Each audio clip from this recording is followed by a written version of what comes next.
Buenos días, profesora y compañeros. Mi grupo está conformado por Jesús Hidalgo y mi persona, Víctor Peinado, y les vamos a hablar sobre la excepción de contrato no cumplido, exception non ad impleti contratus. El primer punto a tratar de esta exposición es la excepción de contrato no cumplido, también llamada excepción de incumplimiento, y esta es la facultad que tiene la parte de un contrato bilateral a negarse o abstenerse a cumplir sus obligaciones cuando su contraparte en el contrato le exige el cumplimiento, sin a su vez haber cumplido con su propia obligación. El segundo punto a tratar de esta exposición son las condiciones para la procedencia de la excepción de contrato no cumplido. Y la primera es que debe tratarse de un contrato bilateral, que no procede en los contratos unilaterales y se discute su procedencia en los contratos sinalagmáticos imperfectos. Y los contratos sinalagmáticos imperfectos son aquellos contratos que en un principio solo producen obligaciones para una de las partes, pero en el curso de su desarrollo hacen que puedan surgir obligaciones para ambas partes. La segunda condición de procedencia para el incumplimiento de un contrato es el incumplimiento que da lugar a la excepción, y este debe ser un incumplimiento culposo, y en el supuesto de que el incumplimiento no sea culposo, no habrá aplicación de la excepción no ad impleti contratus, sino que se aplica la teoría de los riesgos. Y la tercera condición de procedencia de contratos no cumplidos es el incumplimiento que motivó la oposición de la excepción. Debe ser un incumplimiento de importancia, en el sentido de que no sea suficiente para justificar la excepción. El incumplimiento de obligaciones secundarias de un contrato. Para explicarles esto mejor, les voy a explicar las obligaciones principales y secundarias de un contrato. Y las obligaciones principales en un contrato son aquellas cuyo incumplimiento sería de tal gravedad que justificaría oponer la excepción, como las obligaciones que fueron determinantes en el consentimiento de la otra parte. También se considera como obligaciones principales aquellas que han sido convenidas expresamente como tales por las partes y cuyo incumplimiento ha sido calificado como grave por ellas. Y las obligaciones secundarias son aquellas no determinantes del consentimiento de la otra parte y cuyo incumplimiento no ha sido calificado como tal por ellas. Y la condición de procedencia de contrato no cumplido número 4 es que es necesario que las obligaciones surgidas del contrato bilateral sean de trato de ejecución o de cumplimiento simultáneo. En esto cabe destacar que el orden de cumplimiento de ambas obligaciones recíprocas sea el ordinario, el dando y dando.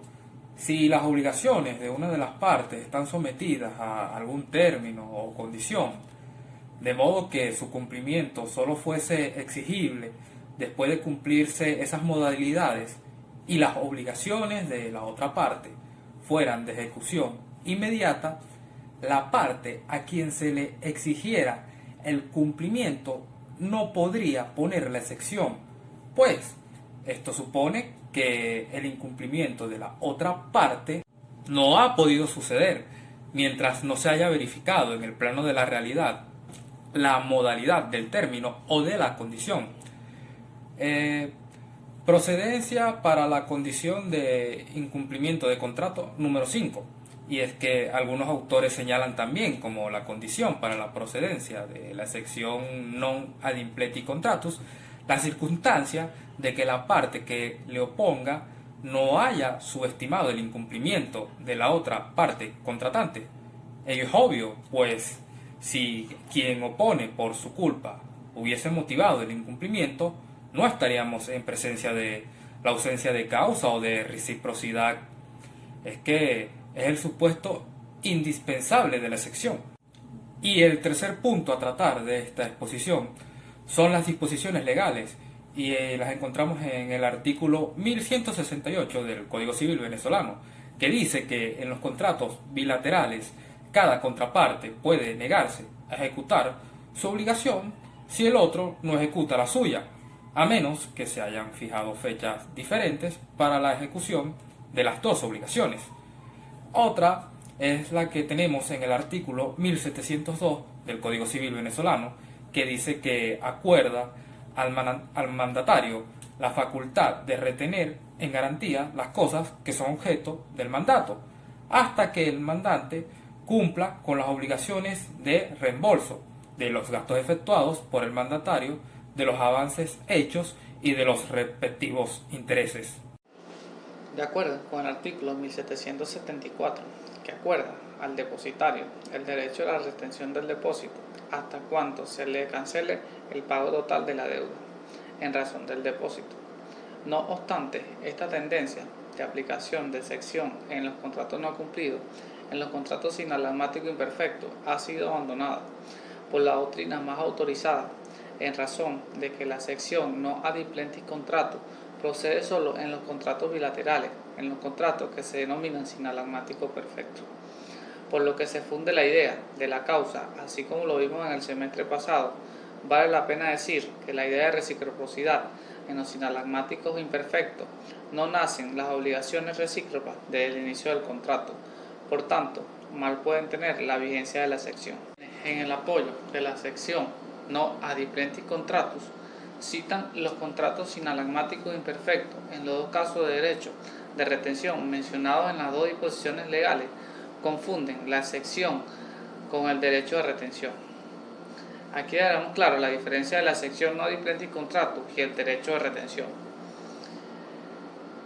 El derecho de retención es la facultad que tiene el detentador de una cosa, que a su vez es acreedor del propietario de la misma, con motivo o por razón de retener esa cosa hasta que sea pagada su acreencia.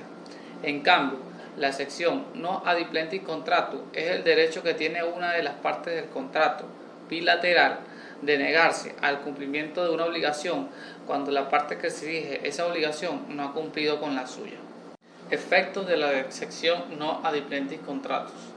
Esta suspende los efectos del contrato y no lo extingue, a diferencia de la acción resolutoria, que está dirigida a obtener la terminación del contrato cuando el juez lo declara procedente, cuando el juez lo declara conforme a derecho. En la sección, el efecto debe interpretarse como la suspensión de la fuerza obligatoria de ambas prestaciones.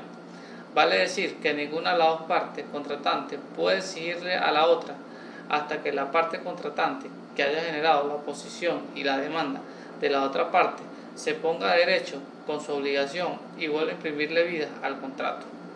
De no hacerlo, el contrato quedará suspendido hasta que la misma realice su cumplimiento.